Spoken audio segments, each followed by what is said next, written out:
Malala was born in Mingora in 1997, the Swat district of northwest Pakistan, to a Sunni Muslim family.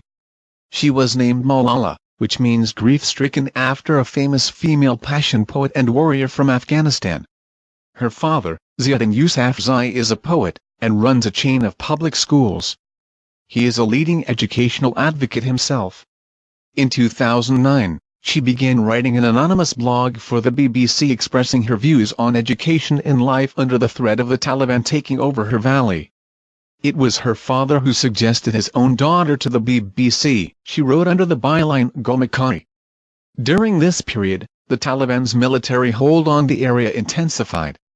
At times, Malala reported hearing artillery from the advancing Taliban forces. As the Taliban took control of the area, they issued edicts banning television, banning music, and banning women from going shopping and limiting women's education. Many girls' schools were blown up, and as a consequence pupils stayed at home, scared of possible reprisals from the Taliban. However, for a time, there was a brief respite when the Taliban stated girls could receive primary education, if they wore burqas. But, a climate of fear prevailed, and Malala and her father began to receive death threats for their outspoken views.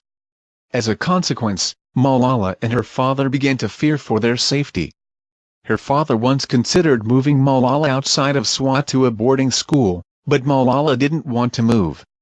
After the BBC blog ended, Malala featured in a documentary made by New York Times reporter Adam Ellick. She also received greater international coverage, and her identity about writing the BBC blog was revealed. In 2011, she received Pakistan's first National Youth Peace Prize, and she was nominated by Archbishop Desmond Tutu for the International Children's Peace Prize. Her increased profile and strident criticism of the Taliban caused Taliban leaders to meet, and in 2012, they voted to kill her. On October 9, 2012, a masked gunman entered her school bus and asked, "Which one of you is Malala? Speak up, otherwise I will shoot at you all." Malala was identified, and she was shot with a single bullet which went through her head, neck and shoulder. 2 other girls were also injured, though not as badly as Malala. Malala survived the initial shooting, but was in a critical condition. Her father was convinced she would die and told the village to prepare for her funeral. Her critical organs were failing, and she developed an infection.